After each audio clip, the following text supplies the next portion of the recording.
जय हिंद दोस्तों। क्या आपने कभी सोचा है कि जो रंग बिरंगे पटाखे हम त्योहारों पर चलाते हैं उनके चमक के पीछे कितनी जिंदगियां जल रही हैं। आज हम बात करेंगे तमिलनाडु के उस पटाखा उद्योग की जो हर साल कई लोगों की जान ले रहा है।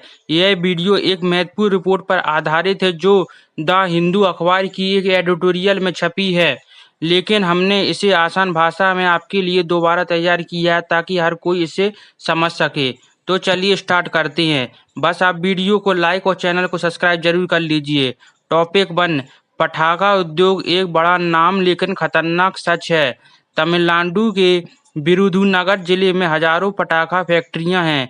यह इलाका खासकर शिवकाशी के नाम से मशहूर है जो देश का पटाखा हब है।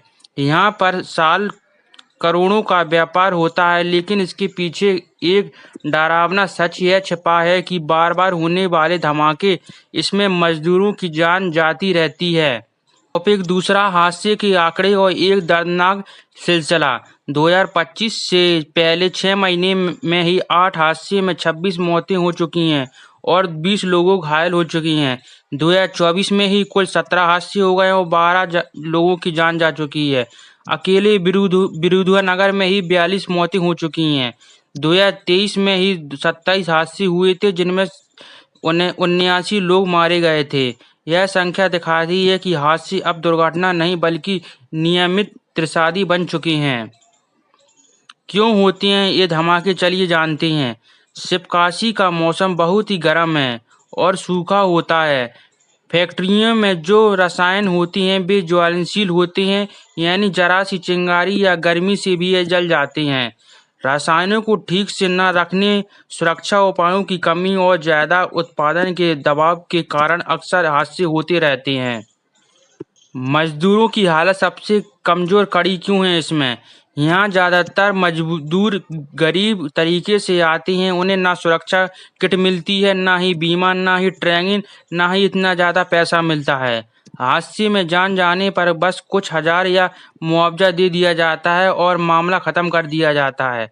इन हादसे में वही लोग मरते हैं जिनके पास कोई और रोजगार नहीं होता है। नियम क्या कहलाते हैं।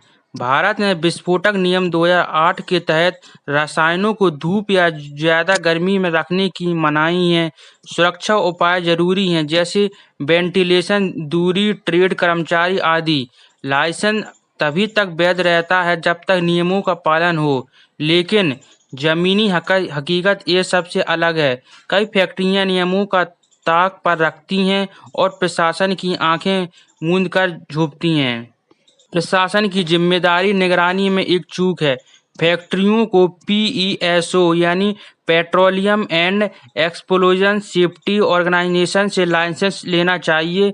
सरकार को चाहिए कि वह नियम निरीक्षण करें, लेकिन कई बार यह सिर्फ कागजों पर ही रहता है। भ्रष्टाचार और उदासीनता की वजह से यह नियम टूटते चले जाते हैं। समाधान क्या हो सकता है इसका। संख्या निगरानी, हर फैक्ट्री की समय समय पर जांच हो, डिजिटल ट्रैकिंग सिस्टम हो, लाइसेंस सुरक्षा डेटा और ऑनलाइन ट्रैक भी किया जाना चाहिए। मजदूरों की सुरक्षा हो, हेलमेट हो, दस्ताने हो, ट्रेनिंग हो और बीमा अनिवार्य रूप से होना चाहिए। फैक्ट्री में मालिकों पर जिम्मेदारी होनी चाहिए। नियम न मानने पर भारी जुर्माना और लाइसेंस रद्द करना भी चाहिए। स्थानीय प्रशासन को एक्टिव बनना चाहिए। हादसे से पहले कार्रवाई हो, बाद में नहीं होनी चाहिए।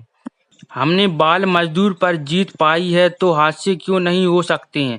कुछ साल पहले सरकार और एनजीओ ने मिलकर बाल मजदूरी को कम किया था। अगर उसी तरह सभी मिलकर कोशिश करें तो सरकार, फैक्ट्री मालिक और जनता को यह हादसे भी रोके जा सकते हैं। टॉपिक से हमें क्या सीख मिलती है। हर साल एक ही तरह की खबर, धमाका, मौत, मुआवजा और फिर सब भूल जाना। यह सही चलता रहेगा। क्या हम सिर्फ रोशनी दिखाएंगे और उन जिंदगियों को भूल जाएंगे जो उन पटाखों के पीछे ख़त्म हो रही हैं। तो आपको अपनी राय देनी है तो कमेंट बॉक्स में कुछ भी राय दे सकती हैं। और अगर आपको जानकारी सही लगी और डेली आपको ऐसी जानकारी चाहिए तो आप वीडियो को लाइक और चैनल को सब्सक्राइब जरूर कर लीजिए, जिससे आपको डेली ऐसी ही जानकारी मिलती रहे। तो जय हिंद दोस्तों, बाय।